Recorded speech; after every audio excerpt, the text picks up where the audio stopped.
Olá, queridos irmãos, sejam todos bem-vindos a mais uma aula de nossa EBD na Segunda Igreja Batista de Campo Grande. Essa é a nossa oitava aula, de um total de 13, onde nós estamos estudando sobre a graça de Deus. E até aqui a gente já consegue entender bem que a graça é a melhor das maravilhas que o Senhor poderia nos dar. E também que aquele que é regenerado não usufrui mal dessa maravilha. Mas o regenerado tem seu prazer na oração, na meditação, na mortificação, na santificação e assim por diante. Isso porque agora, como um novo homem, e quando digo isso não me refiro ao gênero, mas à nova criação espiritual, como novo homem agora, as vontades que antes estavam cativas em pecado, agora estão livres para caminhar e permanecer no caminho estreito e até mesmo não se intimidar ou fraquejar em subir o desfiladeiro da dificuldade que todos nós encontramos nesse único e verdadeiro caminho. E sobre esse desfiladeiro, John Bunyan nos diz o seguinte: embora alto, pretendo, sim, subir este morro. Não, a dificuldade não me deterá. Eu corro, pois vejo que passa aqui o caminho da vida. Ânimo, coração, não tema nem esmoreça na subida. Melhor, mesmo difícil, é tomar o caminho certo, pois o errado, embora fácil, leva à perdição do deserto. Esse é um ensino para a nossa jornada cristã. E diante disso, eu te convido a ouvir essa aula onde falaremos sobre os amigos da cruz. E para falarmos sobre os amigos da cruz, vamos ler os textos de Colossenses 3 e Filipenses 4. Então, vamos abrir então em Colossenses 3 e vamos ler dos versículos 1 ao 5 e vamos ver aí o que o apóstolo Paulo nos ensina. E ele está nos ensinando o que buscar. Enquanto amigos da cruz, o que nós devemos buscar? Versículos de 1 a 5. Portanto, se já ressuscitaste com Cristo, buscai as coisas que são de cima, onde Cristo está assentado à destra de Deus. Pensai nas coisas que são de cima e não nas que são da terra, porque já estáis mortos e a vossa vida está escondida com Cristo em Deus. Quando Cristo, que é a nossa vida, se manifestar, então vos manifestareis com ele em glória. Mortificai, pois, os vossos membros que estão sobre a terra, a prostituição, a impureza, o apetite desordenado, a vil concupiscência, a avareza, que é a idolatria, pelas quais coisas vem a ira de Deus sobre os filhos da desobediência. Percebam que coisas simples que muitas vezes nós não nos atentamos, como apetite desordenado, é uma concupiscência, né? E pelas quais coisas vem a ira de Deus. E nessas coisas, é essas coisas que devemos buscar, dentre outras, dentro dessa perícope do versículo 1 ao 5. Agora também vamos ver do que se despojar, dos versículos 7 ao 9, nas quais também em outro tempo andastes, quando vivíeis nelas, mas agora despojai-vos também de tudo, da ira, da cólera, da malícia, da maledicência, das palavras torpes da vossa boca, não mintais uns aos outros, pois que já vos despistes do velho homem com seus feitos.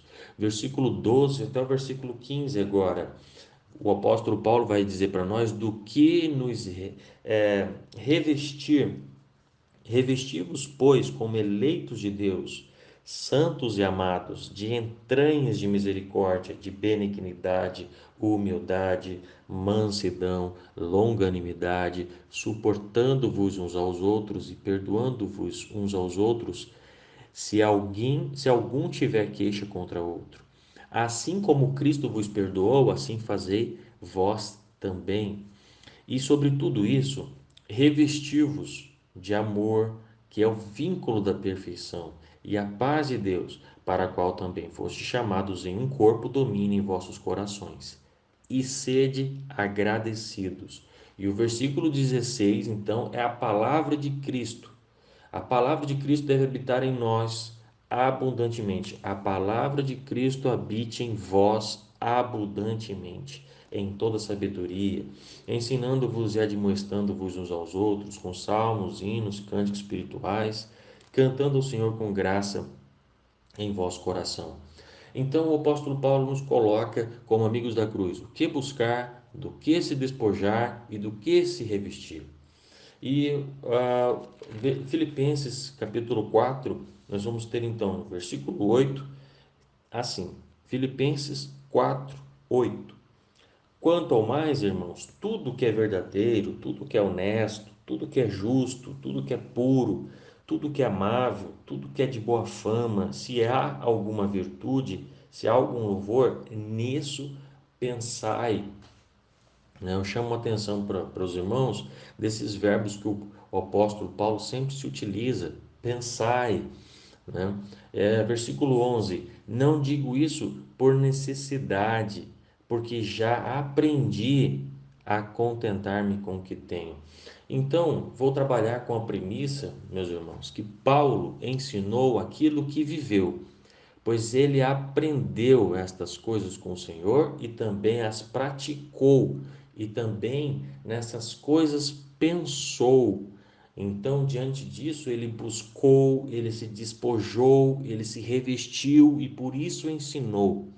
Então, nós vamos ter hoje uma aula não expositiva desses textos, mas esses textos vão nos ajudar a entender a aula de hoje, ok? John Owen, que escrevendo uma carta durante uma doença em 1674, Owen disse a um amigo: Cristo é o nosso melhor amigo e logo será nosso único amigo. Eu oro a Deus com todo o meu coração para que eu possa estar cansado de todo o resto, exceto de minhas conversas e comunhão com Ele. Deus estava usando a doença e todas as outras pressões da vida de Owen para levá-lo à comunhão com Deus e não para longe dele. Perceba que essa fala inicial que eu estou expondo para vocês, meus irmãos, está carregada de vida cristã. Pois, como peregrinos nessa terra, nosso maior desafio talvez seja não esmorecer, nem se cansar nesse árduo e difícil caminhar pelo caminho estreito. No Evangelho de Mateus, capítulo 7, versículos 14 e 15, tem uma fala de Jesus Cristo que diz: Entrai pela porta estreita, porque larga é a porta e espaçoso o caminho que conduz à perdição, e muitos são os que entram por ela. E porque é estreita a porta e apertado o caminho que leva à vida, e poucos há que a encontrem. Percebam que não foi um apóstolo que disse isso, foi nosso Cristo, pois aqui nessa momentânea vida teremos que conviver com doenças, epidemias, pandemias e centenas de outras tribulações. Mas quanto a isso, o apóstolo Paulo diz em 2 Coríntios, capítulo 4, versículo 17 e 18, ele diz assim: porque a nossa leve e momentânea tribulação produz para nós um peso eterno de glória muito excelente, não atentando nós nas coisas que se veem, mas nas que se não veem, porque as que se veem são temporais e as que se não veem são eternas. E é interessante vermos que em nosso exemplo inicial de amigo da cruz, John Owen, nos demonstra seu amor pela oração, um cansaço com todo o resto, exceto pelas conversas e comunhão com Cristo. As doenças na vida de Owen o levaram a ter mais comunhão com Deus e não para longe dele. Podemos tirar então da vida de Owen que nós, em tempos de doença, crise, convulsão política e social, pandemias, enfim, as aflições a que estamos suscetíveis, precisamos estreitar a comunhão com nosso Senhor e Rei Jesus Cristo. Os nossos olhos devem estar apontados para Cristo e não para um presidente da República, ministro, enfim, ministro do STF, ministros do presidente. Nossos olhos não devem estar apontados para as coisas temporais, para as coisas suscetíveis de convulsão, de aflição, enfim, é para Jesus Cristo. E para a aula de hoje, então, nós vamos ter essa alegria de poder ver em Amigos da Cruz como eles viveram diante de situações difíceis. E o amigo da cruz que nós acabamos de ver é John Owen. O segundo é A. W. Tozer. um pastor amplamente conhecido, escritor de muitos livros, não só escreveu, como viveu de forma graciosa o Evangelho de Cristo. E gostaria de estudar com vocês alguns de seus ensinos, pois o considero um amigo da cruz. O primeiro ensino será sobre a santificação de nossa mente, onde nossos pensamentos são produzidos, onde nossa consciência reside. E sobre isso, Tozer pensa que não é o nosso pensamento concentrado que molda nosso caráter, mas a atenção serena da mente ao mundo que nos cerca dia após dia durante toda a nossa vida. Todos nós somos influenciados pelo ambiente em que vivemos e temos, na verdade, dois tipos de ambientes. O primeiro é um mundo que nos cerca, e o outro são os nossos pensamentos sobre este mesmo mundo. Percebam sobre esses nomes que citarei para vocês agora, que viveram juntos, mas com pensamentos distintos: Judas Iscariotes e João o Amado, Caim e Abel, Esaú e Jacó, Saul e Davi. Cada um desses tinha uma visão de mundo completamente diferente. E aprendemos com isso que não são as circunstâncias que fazem os homens, é a reação destes às circunstâncias que determina que tipo de homem eles serão. Tozer diz que o que mais a igreja precisa são do tipo de certo homens, homens com ousadia. A questão é que precisamos de um reavivamento, precisamos de um novo batismo do Espírito. E Deus sabe que precisamos de ambos. No entanto, Deus não reavivará ratos, Ele não encherá coelhos com o Espírito Santo. O tipo de homem que Tozer viveu e ensinou é do tipo que se consumia na guerra da alma, que não se assustava com as ameaças de morte, porque já havia morrido para os prazeres deste mundo e ressuscitado com Cristo. Um homem livre das compulsões que dominavam os mais fracos, homem que não era forçado a fazer coisas por causa da pressão das circunstâncias. Tozer viveu para ter uma única compulsão em seu íntimo, a compulsão do alto, do trono do Altíssimo.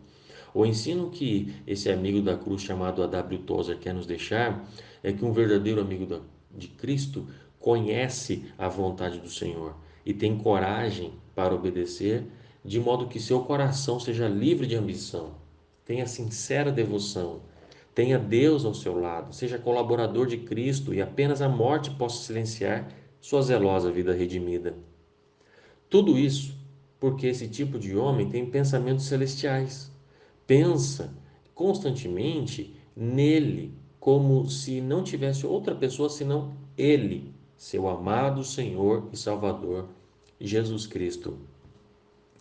Até aqui, queridos irmãos, nós precisamos perceber que um amigo da cruz tem uma mente transformada, renovada. Como alguns dizem, metanoia, palavra grega que quer dizer uma mente modificada para enxergar a vida de forma diferente.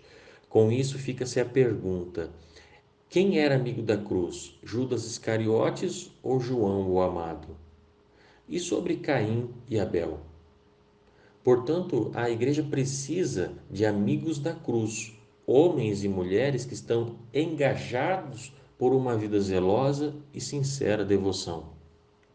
O segundo amigo da cruz que eu trago para nós hoje é Jonathan Edwards.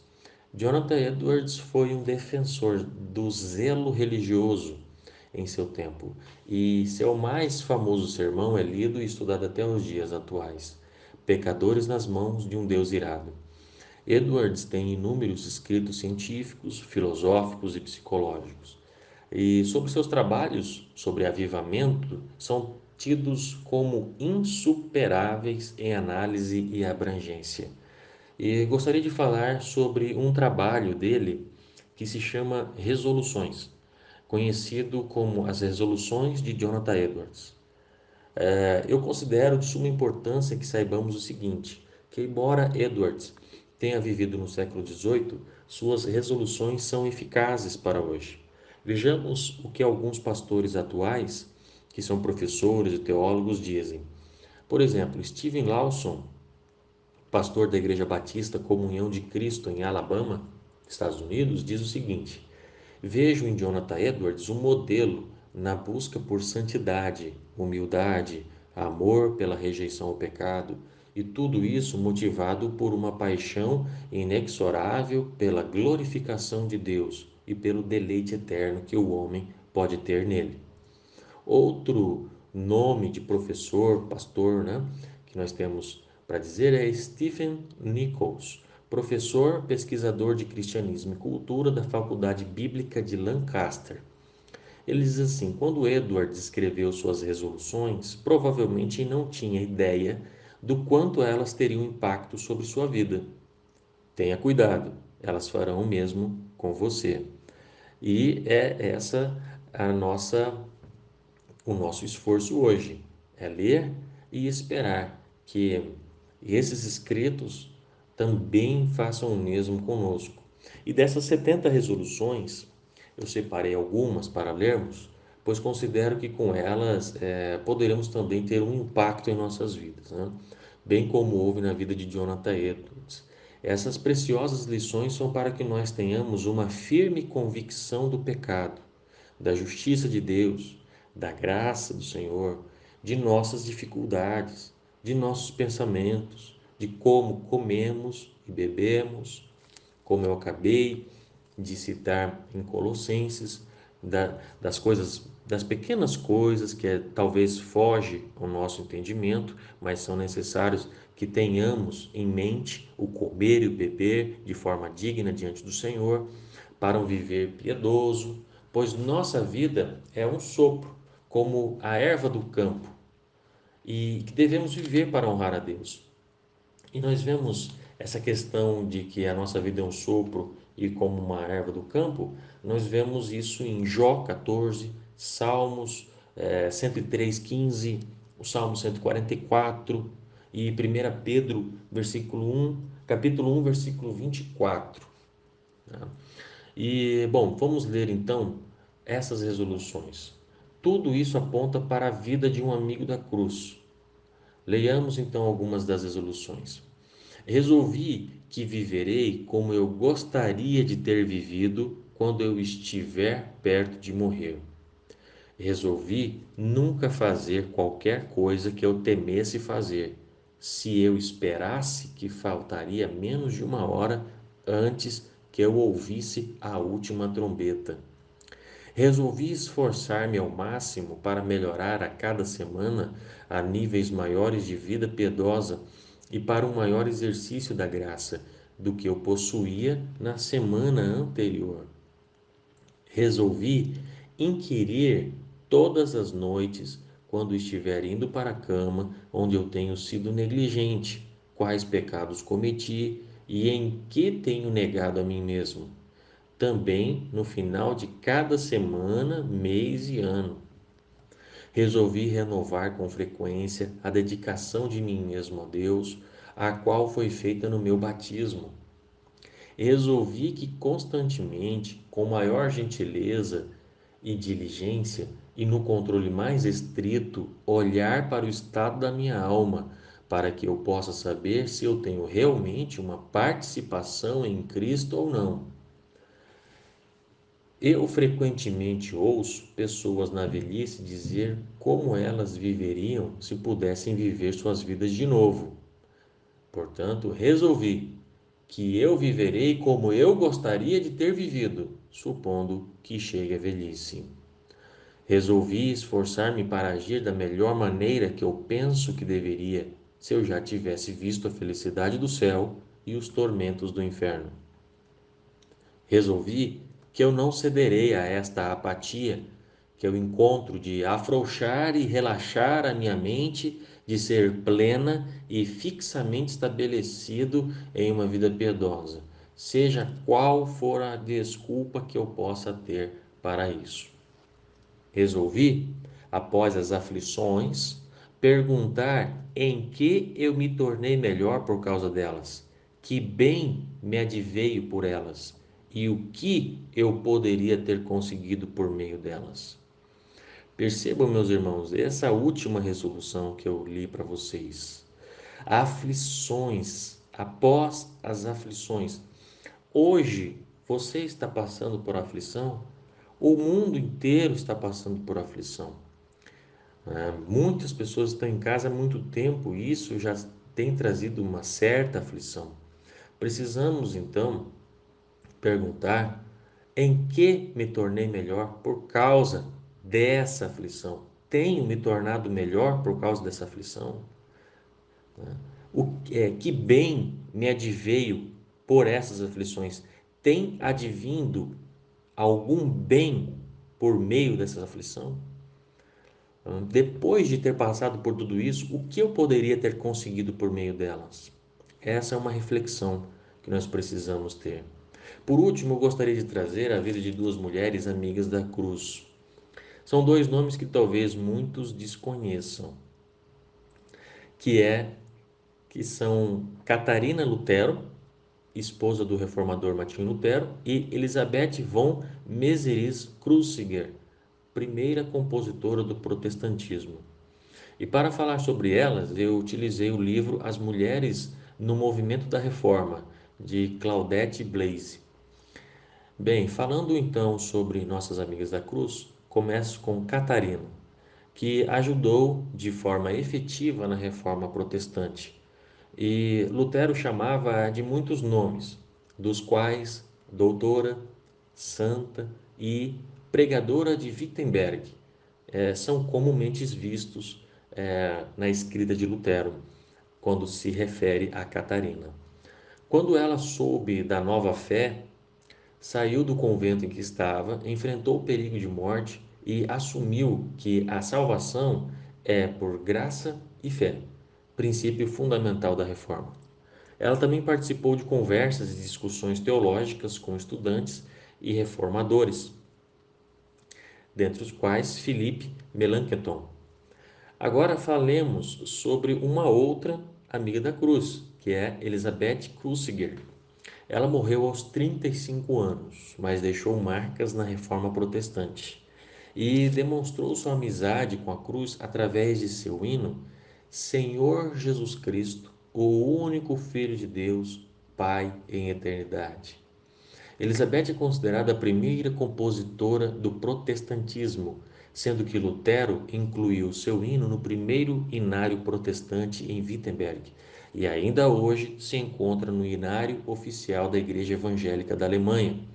Veremos que em seu maravilhoso hino existe conhecimento bíblico e sabedoria teológica, pois os versos fazem menção ao Evangelho de João, João capítulo 1, versículo 18, Apocalipse 22, versículo 6 e Romanos 6, dos versículos 1 ao 4. Sua experiência espiritual é demonstrada quando se refere a Cristo como o Cristo da graça e quando declara os princípios protestantes conhecidos como cinco solas. Outro ponto, meus irmãos, é que a mensagem desse hino é uma confissão de fé, pois afirma que a fé cristã não é apenas um ato de compreensão intelectual, mas um movimento do coração, voltado não para o céu distante, mas para uma espiritualidade engajada na vida concreta, a partir da graça que faz nascer um novo ser humano estabelecido na doçura do coração de Deus. Vamos ler agora o hino? Senhor Jesus Cristo, o único Filho de Deus, Pai em eternidade, do seu coração brotou, como está escrito, Ele é a estrela da manhã, a sua luz brilha até os lugares mais distantes, clara, muito além das outras estrelas, nascido para nós como ser humano, quando completou-se o tempo, para que nós não ficássemos perdidos na eternidade. Até a morte para nós aniquilou, o céu ele abriu, a vida de volta foi trazida. Deixa-nos em teu amor e que teu conhecimento tome conta, que nós permanecemos na fé e que te sirvamos em espírito, que nós possamos aqui sentir o gosto da doçura do teu coração, sendo sempre sedentos de ti, Tu, Criador de todas as coisas, tua força paterna governa de eternidade a eternidade, poderoso a partir do teu próprio poder. Dirige nossos corações a ti e transforma os nossos sentimentos, para que não nos apartemos de ti. Faça-nos dormir com tua bondade, acorda-nos com tua graça. O velho ser humano adoece, para que o novo possa viver, e aqui nessa terra, que a mente, todos os desejos e pensamentos sejam levados para ti. Por fim, gostaria de trazer uma pergunta, um comentário com uma pergunta do pastor Israel, autor do livro No Compasso da Graça. Quando o dia começa, eu preciso dizer: Senhor, tudo o que eu imaginar, desejar ou fizer hoje, seja para te adorar e para te dar glória. Quando o dia termina, eu preciso perguntar: Senhor, minha feita, ou seja, minhas ações, foi hoje um altar ao teu nome? Bem, nossa aula terminou. Hoje falamos sobre os amigos da cruz e em nossa próxima aula estudaremos sobre a crucificação do cristão. Obrigado por terem ficado comigo até aqui. Deus abençoe a todos e até a nossa próxima lição.